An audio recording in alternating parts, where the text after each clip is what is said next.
What's up, Cecile? All right, how's the setup look today? Picture coming clear, sound coming clear? Looks good, right? I'm really working my ass on this.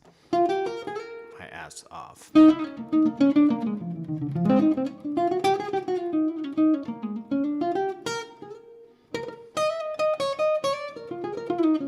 I changed to some thin strings, 11s. I'm not digging it. It's very thin sounding. But it's much easier to play.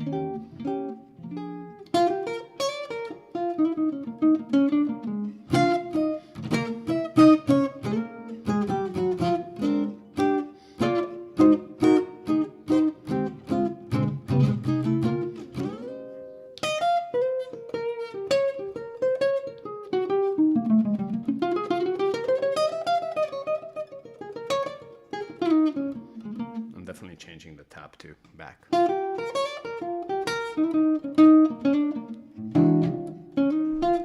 Hey Mark. It's not hard, Justin.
I found that the string break angle at the bridge has a huge impact on the feel of the strings.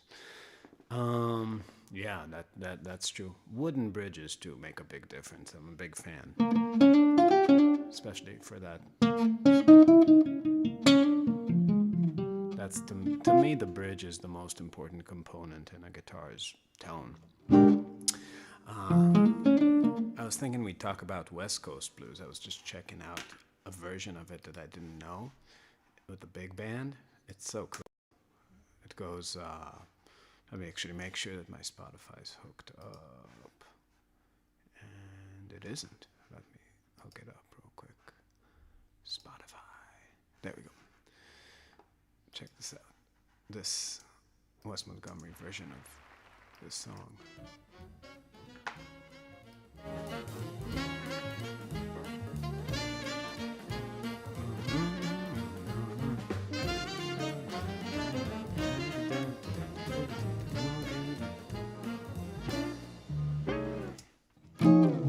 That's the Wes Montgomery 5 chord, like a Hendrix chord with a flat 13 on top, right?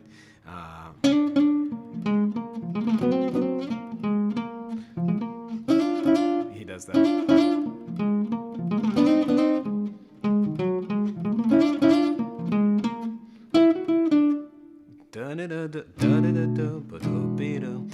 It's really nice changes. I mean, it's a blues in 6, right? Like a 1, 2, 3, 2, really in 3, right? 1, 2, 3, go down, 2, 2, go down, 2. Or is it 6? So 1, 2, 6, 5, 6, like 6, 4. But it's the changes are really cool. It goes from a 1 chord, instead of going to the 4 chord, it goes to the flat 7, 7. So B flat to A flat. Back to the 1 chord. And the way he gets to the 4 chord is cool. He goes 2, 5 to the sub 5 of 4. So if you're in B flat, that means B minor, E7. And then there's that line, right? That.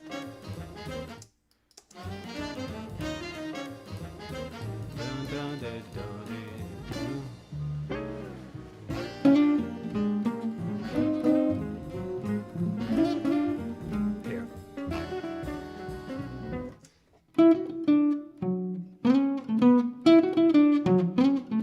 that's just Dorian Mixolydian in that weird key that's transitional. And then it goes to the 4 chord. So that's all it is just when you're going to the 4 chord, if you just play a half step up a dominant chord to get there, it leads you there. But if you play the 2 of that chord, you get that progression. But he's actually playing through it, meaning 1, flat 7 7, back to 1, and then basically a 2-5, a half step up, and a melody right inside that key.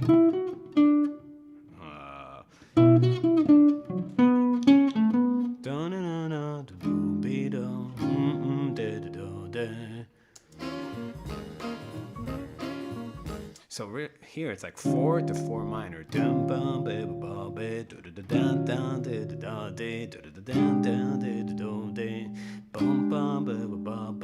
And then it's just normal blues.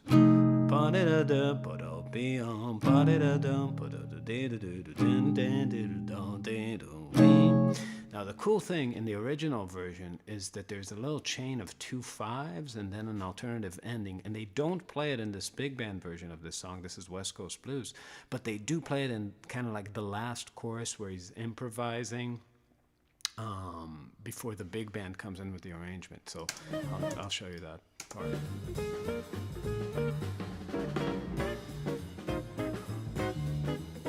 So that's just 1 flat 7 7. Bing boom ba boom bam boom ba boom bam. Then that 2 5 4 and here. So dee do be ba be ba ba ba be ba ba ba. So the changes here are super interesting. I'll play it once so you can hear it.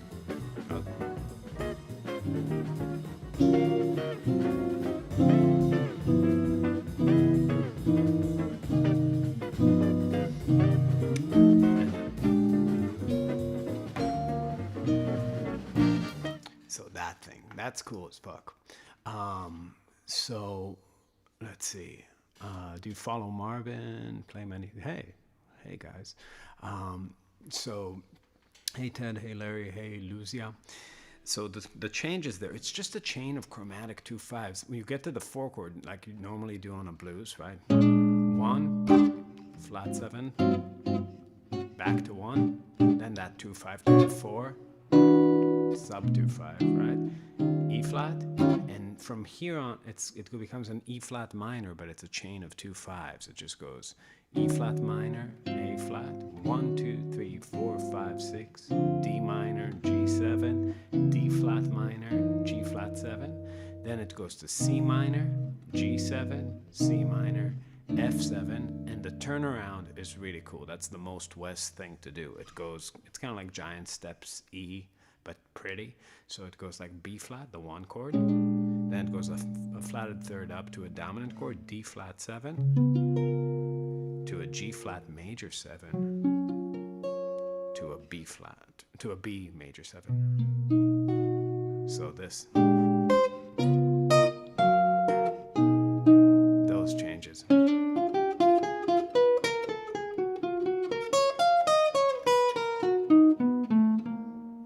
If you're playing through it. Now if I play modes through that kind of blues, right? It's 1 2 3 4 5 6.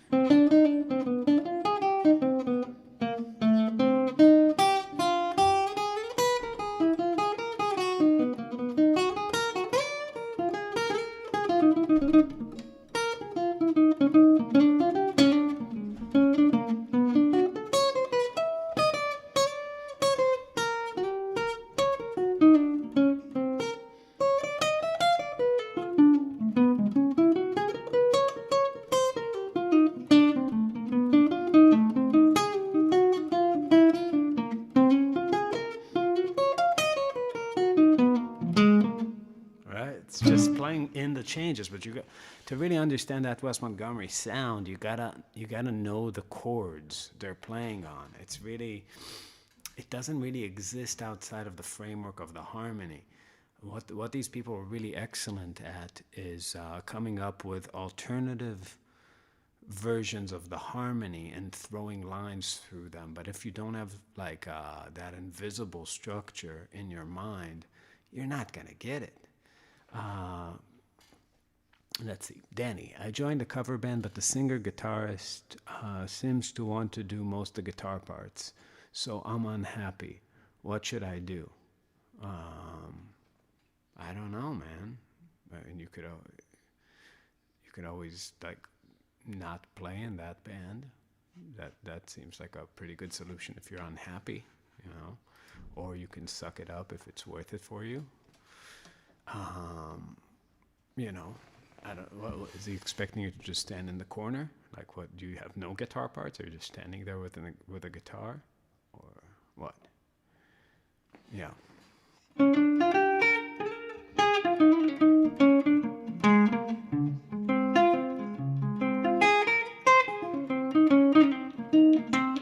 But let's talk about some lines he's playing. I mean, I haven't learned the solo, but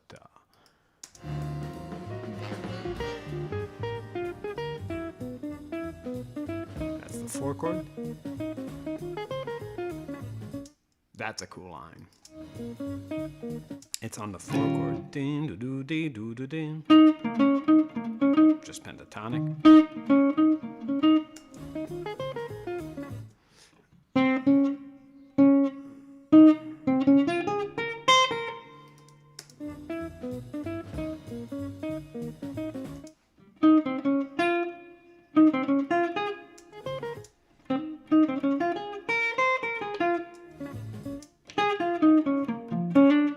That's a nice thing to do.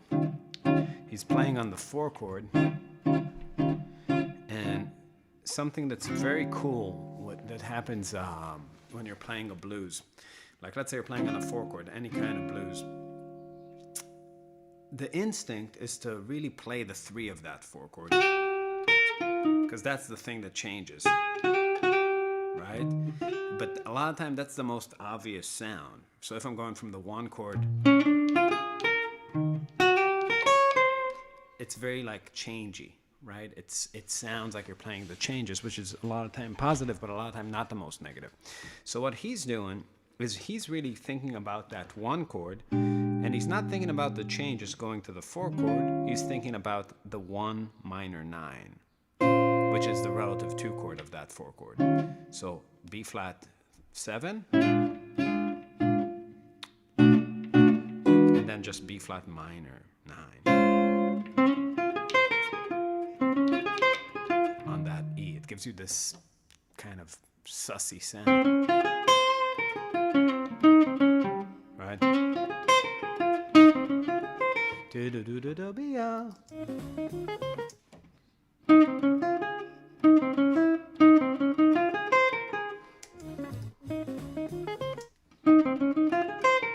So a lot of times it's what you don't do on the change, on that 4 chord.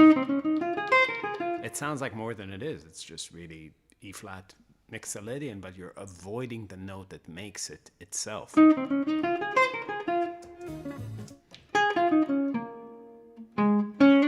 So,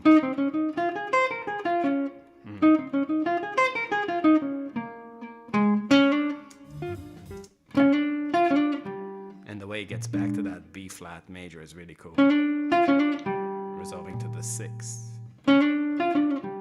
B flat mixolydian, so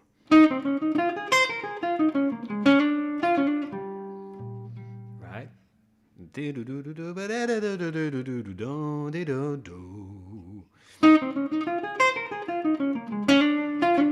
So on the changes.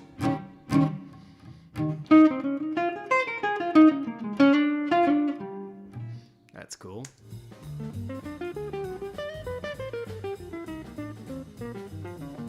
That's one of those great lines.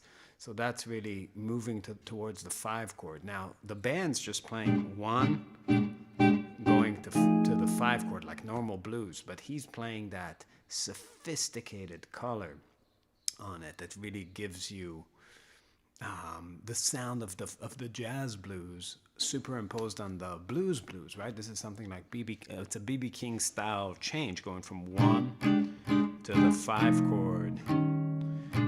But he's going, let's see the notes.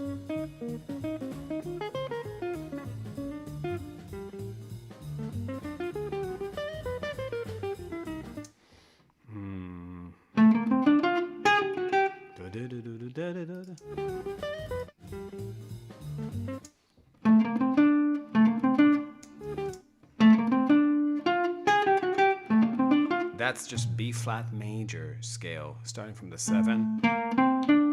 And then here, there's this enclosure around the G. Now, you might think that it's the 13th, but it's really, he's just thinking about a G7, because it's going to move to a C minor, the 2 chord of the key.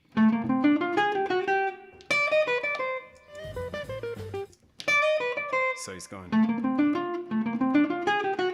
Ah.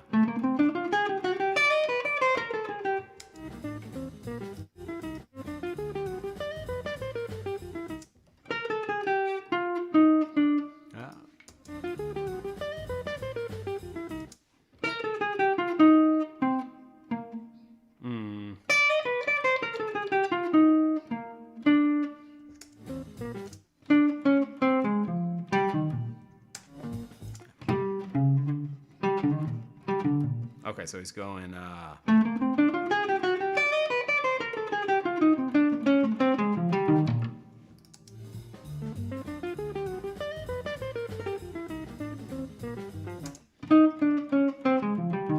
that's it.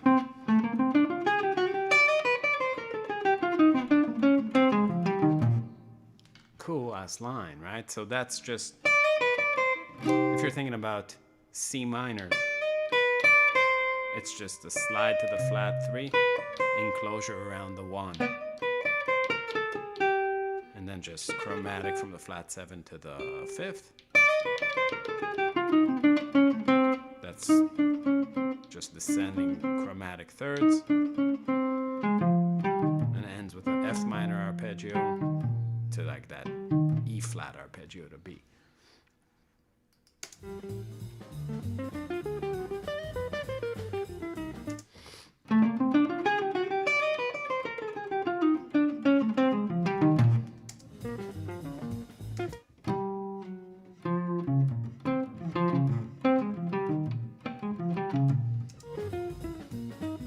That's a great line too.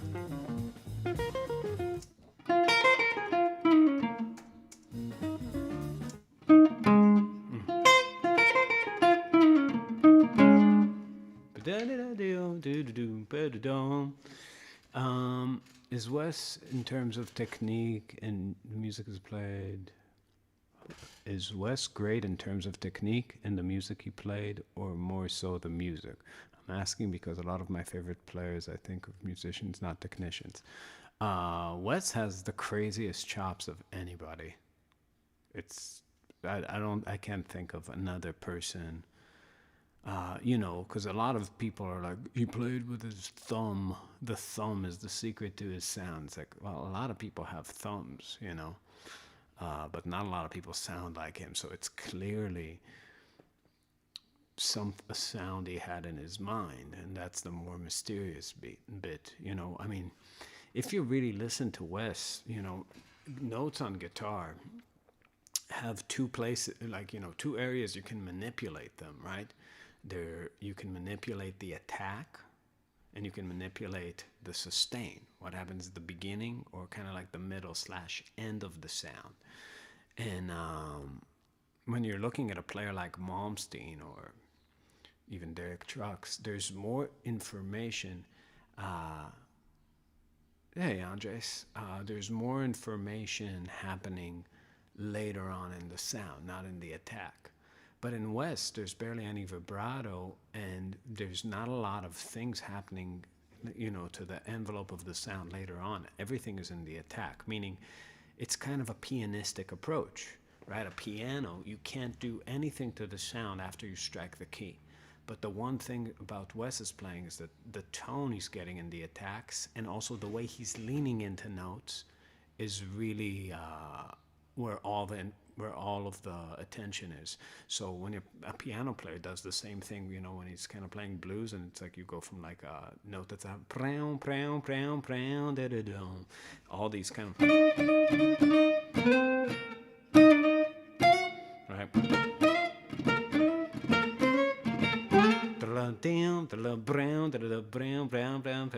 But I can't get that sound. He's really, every attack just sounds so good.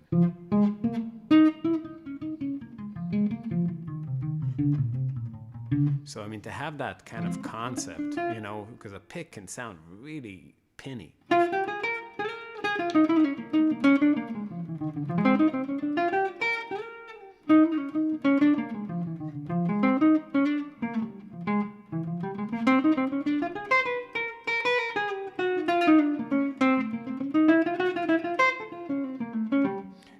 The sound I'm getting, it's not like that.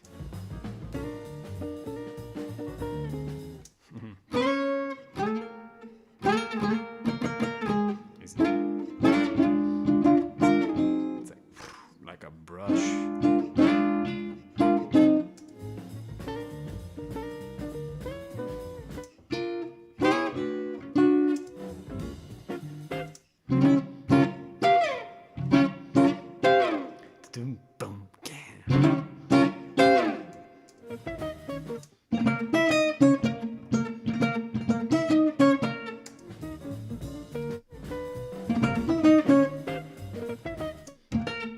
Hear how nice that sounds.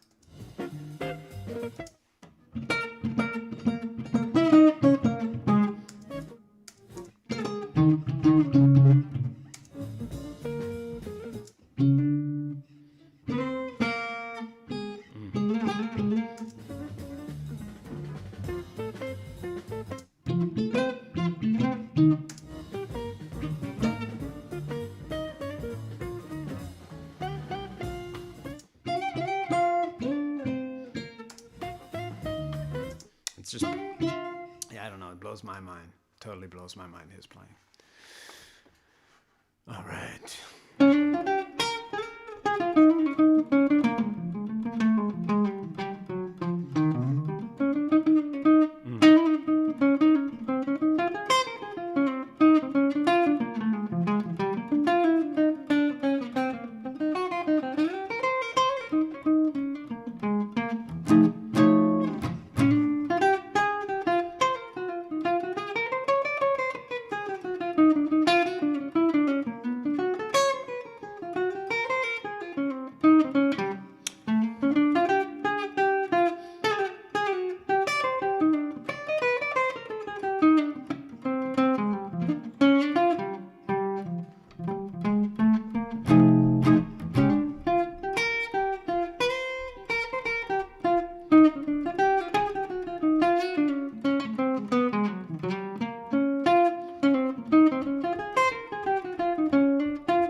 It's a good song.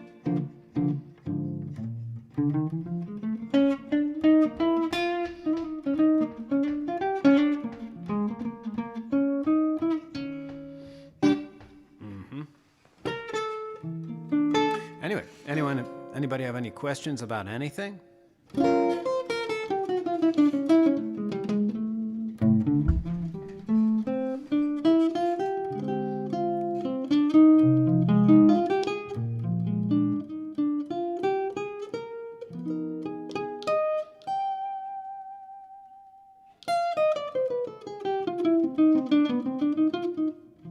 Ernest Ranglin. I don't know who that is, Brian, honestly.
Xeno guitar. You said you learned jazz after Berkeley. How'd you set out doing that?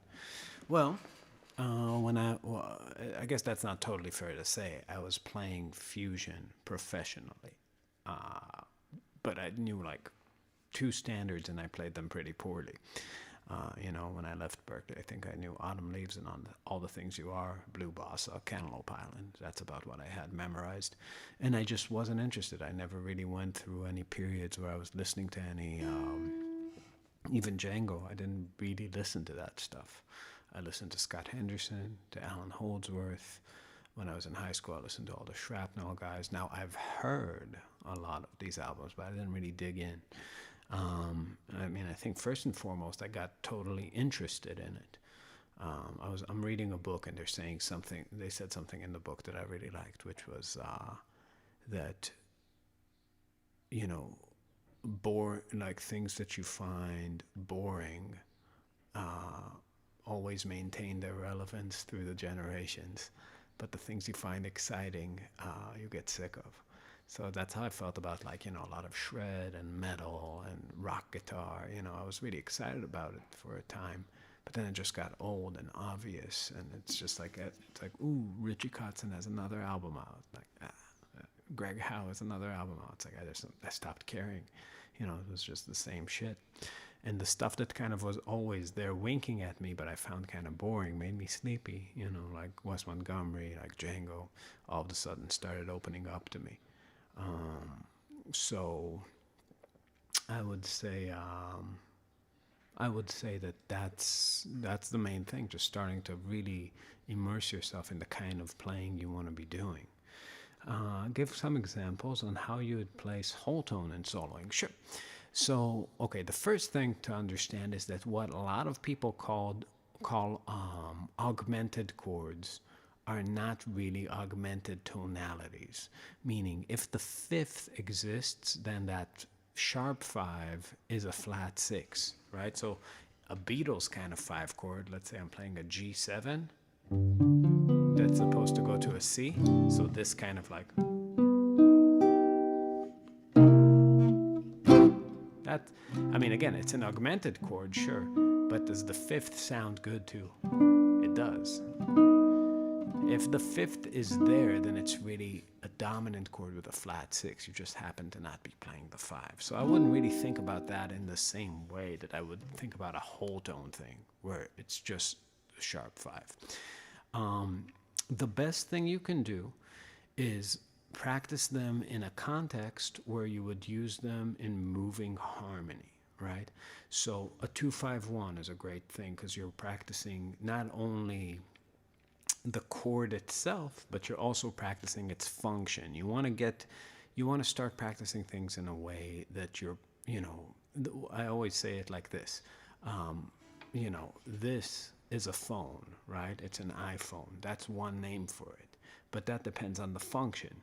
Meaning, if I had, whatever, like a black bear, in the room, then the function of an iPhone matters less, and this becomes a thing I try to throw at its fucking head while I run away, right?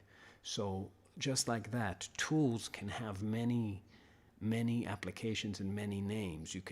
It could be thing you pick up, thing you throw, thing you can hide, right? It has infinite functions other than its big function. That's really what a lot of people don't understand about the things we learn relative to how we use them in music.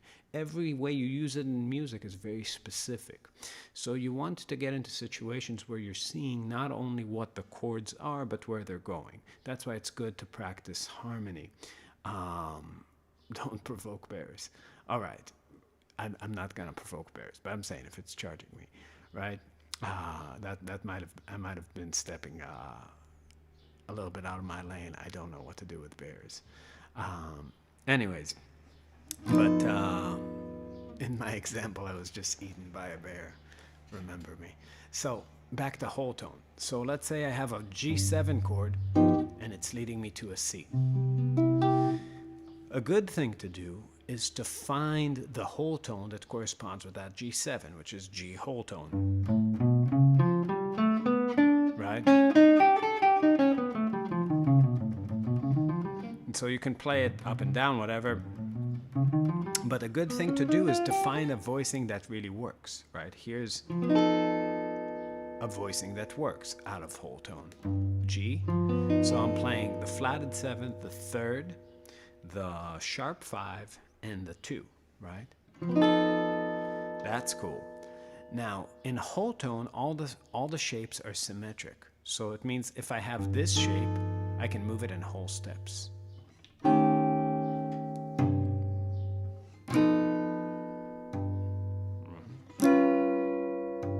Same shape. There are all types of G7, some more dissonant, some less dissonant. But that still doesn't really give me too much to work with because I don't know how to resolve it. So if I know voicings of C all over the neck, I can now create cadences in jazz, right? So I can go from this kind of thing, which is a G whole tone, to C major. 2, 5 whole tone, 1. 2, D minor. Here's another whole tone. And here's C. Different whole tone.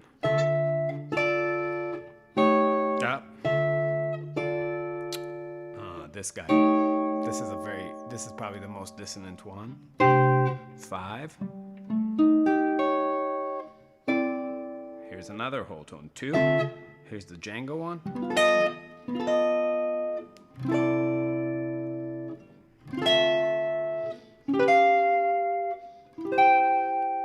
Right? So all of these work.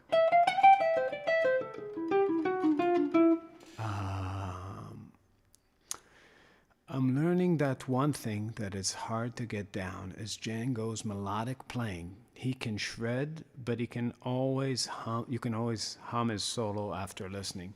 That's right, and that's really the thing that separates the gender-neutral children from the gender-neutral adults, and that's and it really didn't survive in later generations where Stoklow and Birali and Jimmy Rosenberg and all these guys, they really went in the direction of shred. They didn't go in the direction of Django, which is to go for the sweet melodies, kind of more like, and because he was influenced by Louis Armstrong, but he was also kind of like that kind of, like a flashy guy. And And people are habitually drawn to ice cream, or into icing, sorry, not ice cream, icing rather than cake. And that's what people, that was the takeaway, because they were influenced by him and he was influenced by Louis. But he really integrated that Louis Armstrong kind of phrasing into his playing. And again, if you want to get more of that in your playing, it's about working on your imagination and clearly, practicing mechanical things on the guitar in a way leads you away from that, not towards it, right? You got to activate that humming sort of mechanism in your brain that produces lyrical melody, right?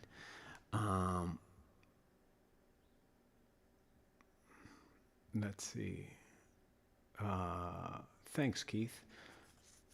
Can you play something that's super outside but still technically works? Things that are outside, what do you mean works? It's music. If I play it, I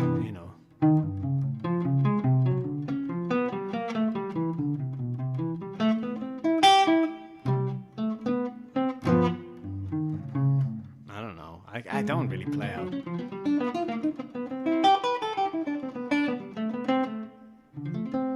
Maybe he thinks melody first, not sure. Again, it's not like that. I'm sure it just occurred to him. It's all about the ideas that come to you. The main thing about improvisation, practice makes things available, but it's not a substitution for ideas. The problem is if you practice a lot of fast stuff without ever practicing any stuff that's very syncopated, or without practicing any stuff that's very pretty, you end up playing that way, right? I do not use pre-worked out licks and lines, like almost at all. But I do have a lot of things that I do repetitively because, it's kind of like a vocabulary, but it's not licks. Licks is, when you practice the line that you will end up playing. But again, you got to ask yourself, like, it's almost like when you're trying to learn how to be more melodic, which I'm guessing is where Aaron is going with the question. The thing is that we all perceive, even though we listen to great melodies, when we look at a very complex big picture, we all see different things, and we think that what we see is the same thing, but what you see is very subjective, and the things you can extrapolate from your observation are very unique. So you gotta work with what speaks to you. So what came for, definitely love of guitar. I didn't even know my ass from my elbow back then. I'm wondering when dissonance becomes challenging. Again, for me, if I don't have a system, then it's hard for me to play fast lines, right? I can't just play chromatic out. Some people train themselves to do it. I always thought it was silly. But yeah, so let's talk about being melodic. First of all, maybe it's identifying on a chord change what are things you want to hit. That's like Django, a good example. Like,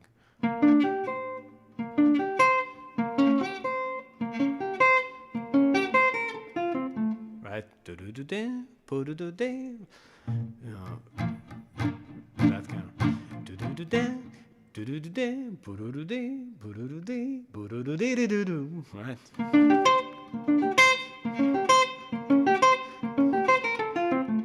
That might be a cool thing, but with him it could be something pretty subtle, like even like a 2-5-1, like.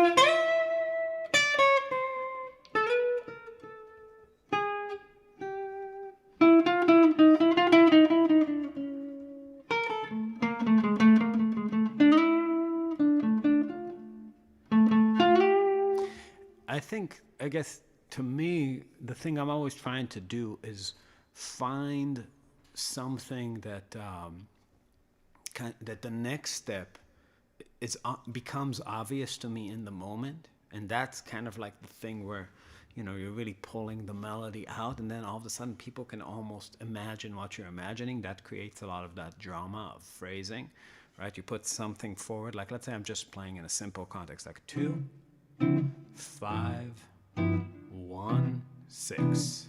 And I'm just making melodies on that. So I can, if I start and I go like,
something like that. When I, oh, wow, I lost that. Okay, when I practice, I could either be thinking, hearing melodic ideas that use that guide of thinking, shapes, patterns available to me. Well, when you're playing, you don't want to think about anything. You know, you're too late. You've done the programming, and now you just got to let it run its course. And the only thing you need to do is relax. When you're practicing is when all the work happens. I guess we have to start with shapes and patterns, but eventually need more towards melodic intentionality. It's not that intentional when you're playing again. You know, when you're practicing, you need to think about everything, right? All of it, shapes, physical patterns, melodies, the connecting the humming logic behind your singing voice in your brain to your fingers. There's a place to massage all the parts into place.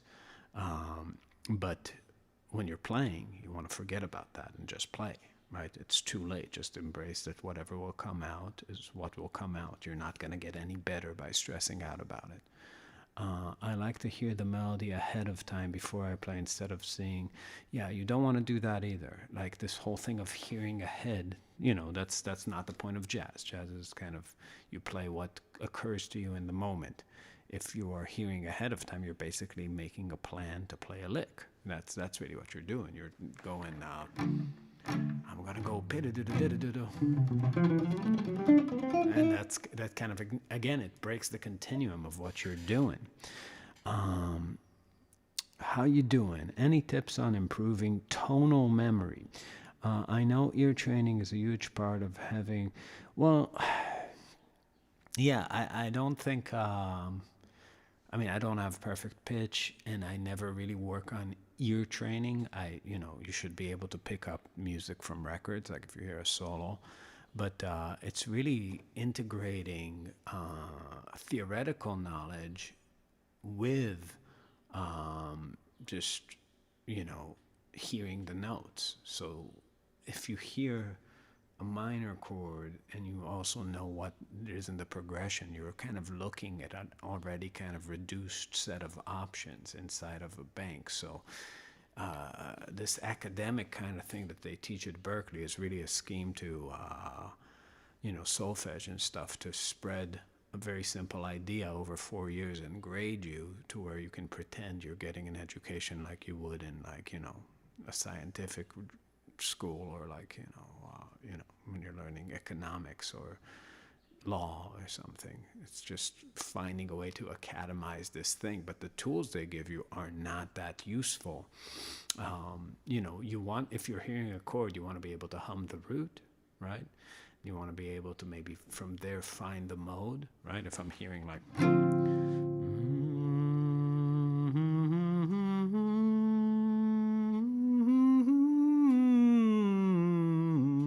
that's Dorian, right?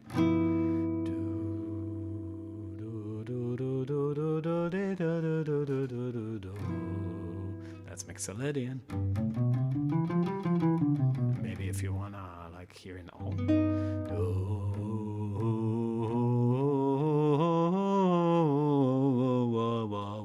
that's altered. But then you want to hear stuff in it, right? And the stuff, it's not up and down. You want to hear the phrases, right? It's like whatever, and you're not always starting on the root too. Like, hearing that 6 on that D minor on the 2 chord.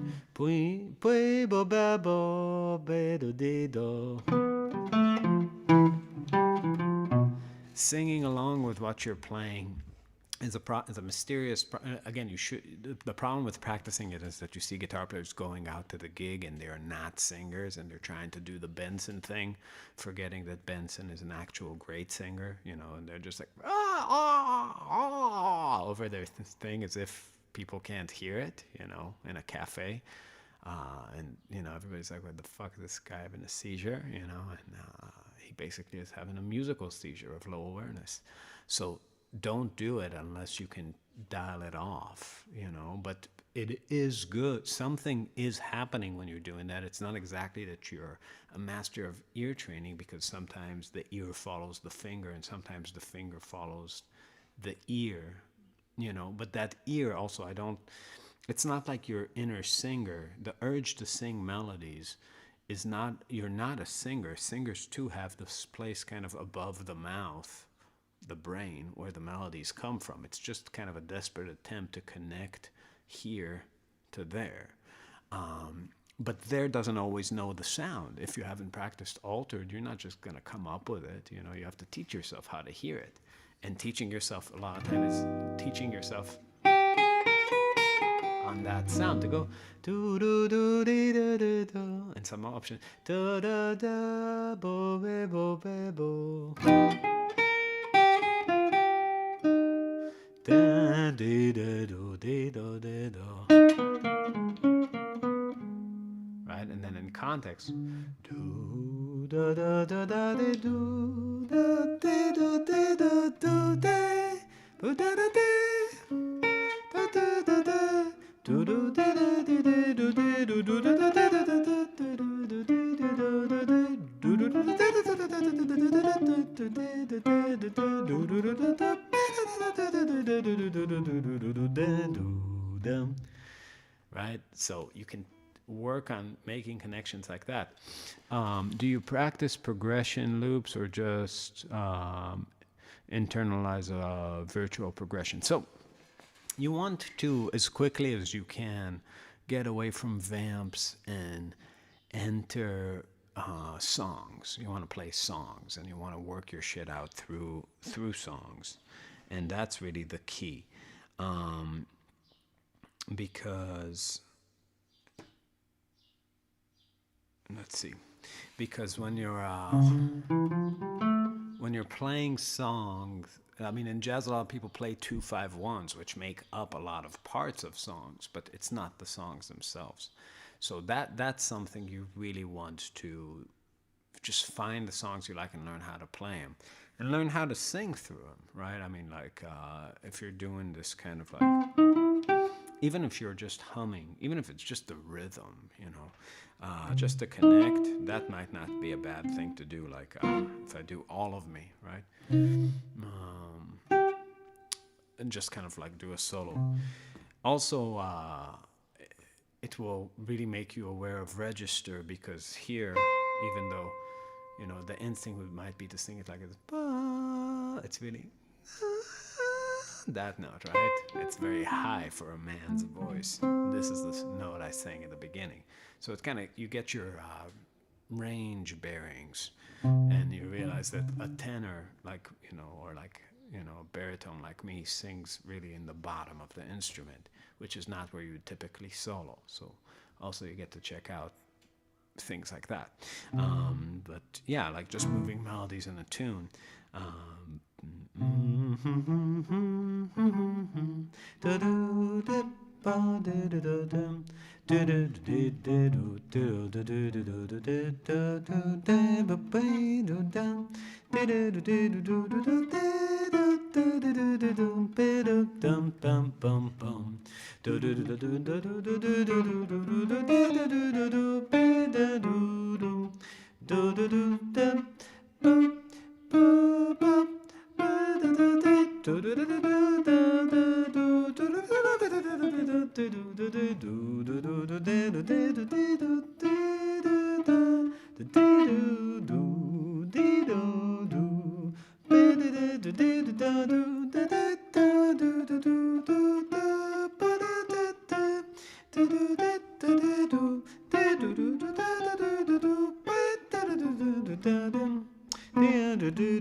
Always Fly Me to the Moon. Yeah.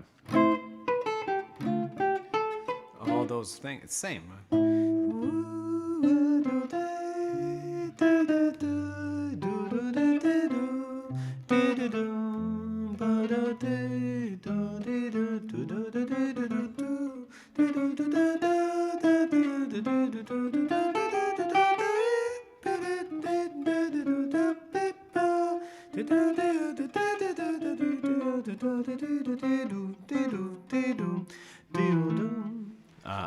Camera. Damn, camera went out. Let's see. I changed my computer positioning, so right. I mean, again, not that that was a vocal performance that I would. There we go. That I would choose to keep forever. But it's a practicing tool, and it's good to practice shit like that. It's it won't hurt. That's the point. See how much nicer that other picture was?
I must leave you.